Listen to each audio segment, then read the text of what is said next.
Hello friends, welcome to my channel. இன்றைக்கி ஒரு சூப்பரான ரெசிபி தாங்க நாங்கள் பார்க்க போகிறோம். ப்ரெட் பீஸாங்க.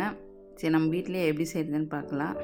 அதற்கு தேவையான என்னென்ன பொருள்னா கேரட்டு, பீன்ஸு, உங்களுக்கு பிடிச்ச மாதிரி காளான், பட்டாணி, உங்கள் வீட்டில் எது இருக்கோ அந்த எடுத்துக்கலாங்க. கொஞ்சோண்டு சீஸ் சீவி வச்சிடலாங்க. அது கூட கொஞ்சமாக சீவி எடுத்துக்கலாங்க. சீஸ் மட்டும் பாருங்கள், நல்லா உதிரி உதிரியாக இருக்குது பாருங்கள். இப்போ ப்ரெட்டில் லைட்டாக மேலே பட்டர் தடவிக்கலாங்க. பட்டர் இல்லை, உங்களுக்கு பிடிச்ச மாதிரி நெய்யுங்கட தடவிக்கலாங்க. உங்களுக்கு என்ன பிடிக்குதோ அந்த மாதிரி தடவிக்கலாம். அந்த ப்ரெட்டை அப்படியே திருப்பி வச்சுட்டுங்க. அதுக்கு மேலே மயோனைஸ் தடவணுங்க.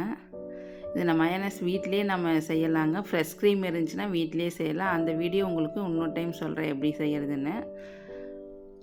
லைட்டாக மேலே மயோனைஸ் தடவிக்கலாங்க. தடவிட்டு அது கூட ஆனியன் போட்டுக்கலாம். நம்மளுக்கு என்னென்ன இப்போ வெஜிடபிள் வேணுமோ அதெல்லாம் போட்டுக்கலாங்க. கேரட்டு, பீன்ஸு, பட்டாணி, காளான், உங்களுக்கு எது நம்ம வீட்டில் எது இருக்கோ அதெல்லாம் போட்டுக்கலாம். அதுக்கு மேலே நம்ம சீஸு சதறி வச்சுருக்கோம்னுங்க, அதை எடுத்து மேலே தூவிக்கலாம். எனக்கு இன்றைக்கி கேரட் பீன்ஸ் மட்டும்தான் இருந்துச்சுங்க. அதனால் சரி அதை வச்சு செய்யலான்னு செஞ்சிட்ருக்கேன். அது கூட கொஞ்சோண்டு தக்காளி பொடி பொடியாக கட் பண்ணி எடுத்து வச்சுருக்கோம்னா அதையும் ஆட் பண்ணிக்கலாம். கொஞ்சம் கேரட்டு, கொஞ்சம் பீன்ஸு,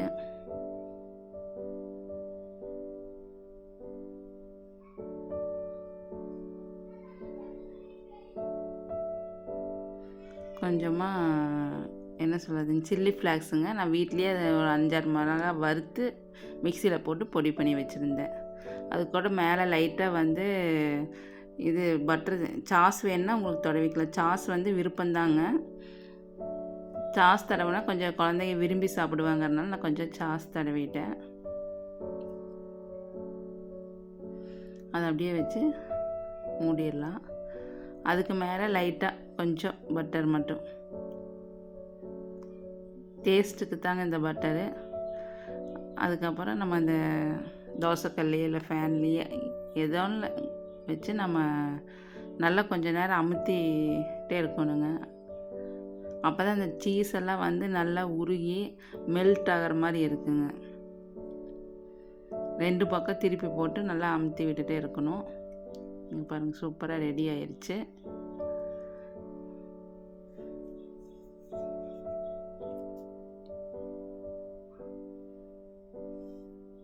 சூப்பரான பீஸா ரெடி ஆயிடுச்சுங்க.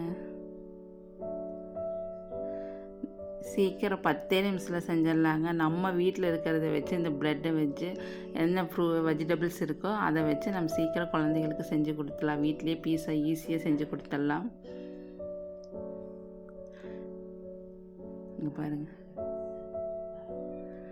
அந்த சீஸ் பாருங்கள் நல்லா மெல்ட் ஆகி சூப்பராக வந்திருக்குது பாருங்கள். வாவ்,